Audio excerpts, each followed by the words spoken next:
Hello बच्चों, स्वागत है आपका मेरा YouTube channel Rishabh sir biology पर। आज मैं आपके साथ एक बहुत ही इंपॉर्टेंट वीडियो शेयर करने वाला हूं जो कि उन बच्चों से संबंधित है जो बच्चे अभी जस्ट इंटरमीडिएट का एग्जाम दिए हैं या फिर वो 12th पास हो चुके हैं। एक्चुअली ये वीडियो एम्स से संबंधित है क्योंकि एम्स, आपको पता है कि एम्स इस इंडिया का, हमारे भारत का एक बहुत ही बड़ा मेडिकल कॉलेज और हॉस्पिटल है जहां हर साल कई बच्चे डॉक्टर बनकर निकलते हैं और कई बच्चे दाखिला लेते हैं एमबीबीएस करने के लिए, एमबीबीएस के कोर्स को पूरा करने के लिए। तो एमबीबीएस के अलावा भी एम्स में बहुत सारे कोर्सेज पैरेलली चलाए जाते हैं, वहां पे बताया जाता है, वहां पे एडमिशन होता है, सिलेक्शन के थ्रू वहां बच्चे जाते हैं, जिसमें से बीएससी नर्सिंग और पैरामेडिकल भी है।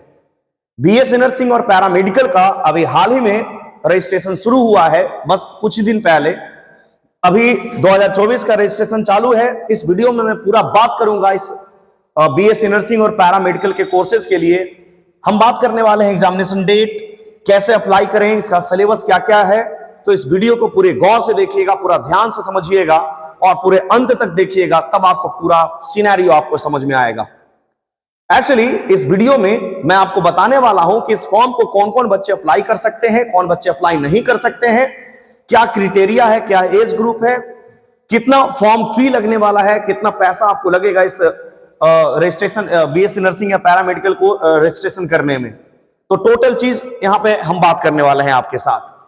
तो एक्चुअली अगर मैं बात करता हूं बीएससी नर्सिंग का, ये जो बीएससी नर्सिंग है, बीएससी नर्सिंग केवल और केवल वो बच्चे एप्लीकेशन फॉर्म फिल कर सकते हैं जो बच्चे जस्ट अभी 12th पास हुए हैं, 12th पास है या फिर जस्ट इंटरमीडिएट का एग्जाम देकर अभी आए हुए हैं। और हां, एक इंपॉर्टेंट चीज की, बीएससी नर्सिंग का फॉर्म केवल वो बच्चे भर सकते हैं जो महिला कैटेगरी से बिलोंग करते हैं, यानी कि फीमेल है, यानी कि ये केवल ओनली गर्ल्स के लिए है, ये बॉयज के लिए या मेल के लिए नहीं, ये ओनली फॉर क्या है, गर्ल्स। यानी कि बीएससी नर्सिंग का फॉर्म जो है वो गर्ल्स, केवल गर्ल्स भर सकती है, गर्ल्स फिल कर सकती है। लेकिन अगर मैं बात करता हूं पैरामेडिकल का, तो पैरामेडिकल का फॉर्म कोई भी बच्चा भर सकता है, वो चाहे बॉयज हो या फिर गर्ल्स हो। अब मैं बात करूंगा कि इस एग्जामिनेशन में क्या क्या सिलेबस रहने वाला है।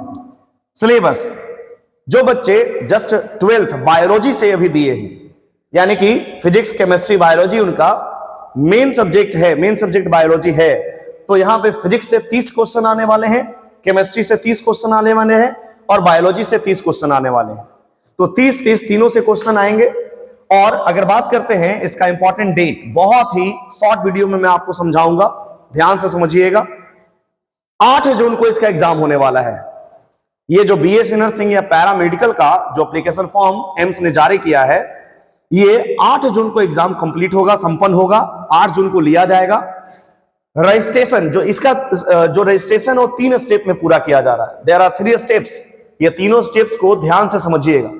जो सबसे पहला स्टेप है दैट इज बेसिक रजिस्ट्रेशन, जो स्टार्ट हो चुका है 5 मार्च से और ये एंड होगा 4/4/2024 तक, यानी कि अप्रैल के महीने में 4 तारीख को ये रजिस्ट्रेशन जो है वो क्लोज हो जाएगा, बेसिक रजिस्ट्रेशन।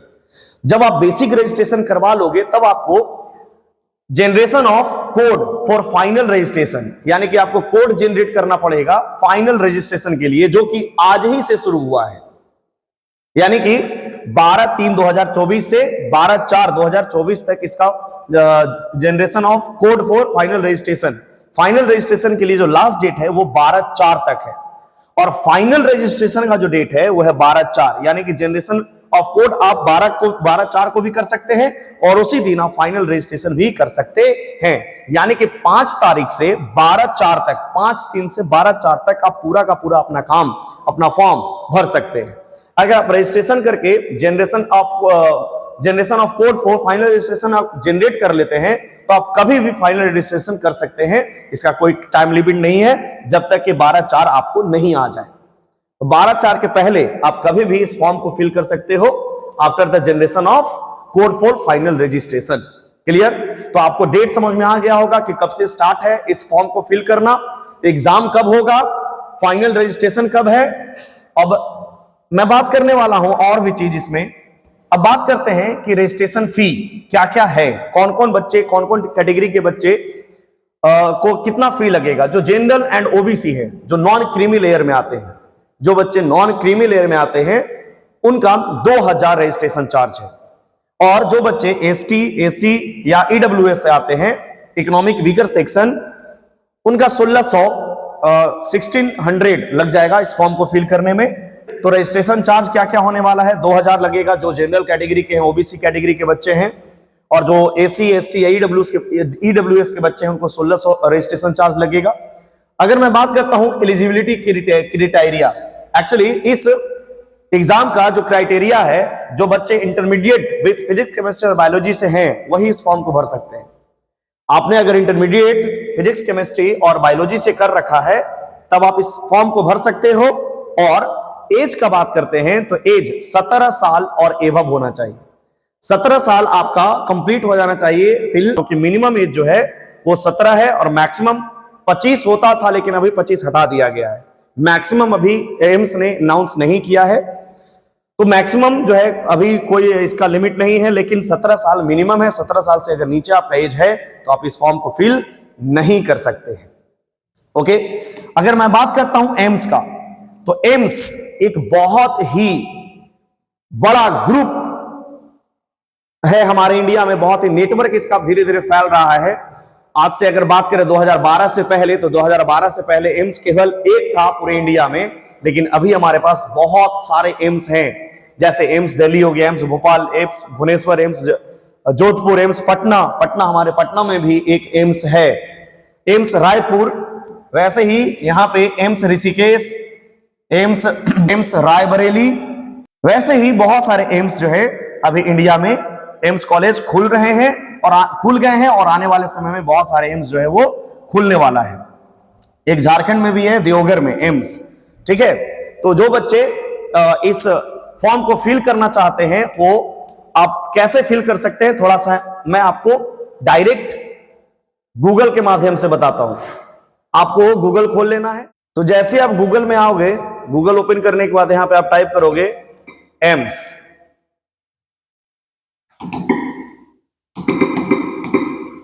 बीएससी नर्सिंग,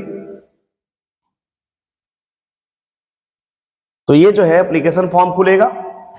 आपको यहां पे नोटिफिकेशन आ रहा होगा, admission notice AIIMS BSc nursing and MSc course 2024। तो जैसे ही यहां पे क्लिक करोगे वैसे ही पूरा ओपन हो जाएगा। यहां पे प्रोस्पेक्टस, आप इसके बारे में पूरा समझ सकते हो। यहां पे पूरा डेट डाला हुआ है।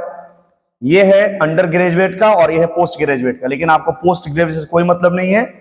जो बच्चे इंटरमीडिएट पास होके आए हैं या अभी इंटरमीडिएट एग्जाम देकर आए हैं उनके लिए ये डेट है। स्टार्ट है 5/3 से 4/4 तक, 12/3 से 12/4 तक आप इस फॉर्म को फिल कर सकते हो। इसमें कोई दिक्कत नहीं आएगी आपको। उसके बाद फॉर्म नहीं फिल होगा, इस बात का ध्यान रखना। अगर मैं बात करता हूं रजिस्ट्रेशन का, बेसिक रजिस्ट्रेशन का, तो उसके नीचे एक और लिंक दिया गया था जिसपे आप जैसे ही क्लिक करोगे पूरा रजिस्ट्रेशन फॉर्म ओपन हो जाएगा यहां पे। और यहां पे एक चीज लिखा हुआ है, ध्यान से इसको पढ़िएगा, new basic registration zone. Note that one single basic registration पर candidate sufficient for taking entrance examination for more than 1 courses, जैसे कि BSc honours nursing, BSc paramedical courses, BSc post basic nursing. Okay, तो paramedical के लिए भी यही form है, BSc nursing वालों के लिए भी यही फॉर्म है, कोई अलग से फॉर्म आपको भरना नहीं होगा। ओके, तो यहां एम्स के साइट पर जाके आप इस फॉर्म को फिल कर सकते हैं। और अगर इसमें आपका सिलेक्शन होता है तो इंडिया के सबसे लीडिंग मेडिकल कॉलेज में आप पहुंच जाओगे, जहां जाने के बाद आपको फील होगा कि हाँ, पढ़ाई भी कुछ चीज होता है, क्योंकि आपको वहां पे ऐसे ऐसे स्टूडेंट्स मिलेंगे, ऐसे ऐसे डॉक्टर्स मिलेंगे एम्स में कि आपको लगेगा कि हाँ, हम भी जो है बायोलॉजी लेकर बहुत अच्छा काम किए हैं। लोगों को सेवा करने का जो मौका मिलेगा इस फील्ड में, तो बहुत ही मजा आता है। तो बच्चे जो भी इंटरेस्टेड हैं इस फॉर्म को फिल करने के लिए फिल कीजिए और मन लगाकर पढ़िए, क्योंकि एम्स जैसे कॉलेज में जाना छोटी बात नहीं होती, बहुत बड़ी बात होती है। तो चलिए, बहुत बहुत धन्यवाद। अगर कोई और भी क्वेरी आपको चाहिए, कोई और भी जानकारी आपको इस वीडियो से रिलेटेड चाहिए, इस फॉर्म से रिलेटेड चाहिए, तो आप कमेंट करके हमसे पूछ सकते हैं। तब तक के लिए धन्यवाद। ऐसे ही पढ़ते रहिए, देश का नाम रोशन करते रहिए। बहुत बहुत धन्यवाद।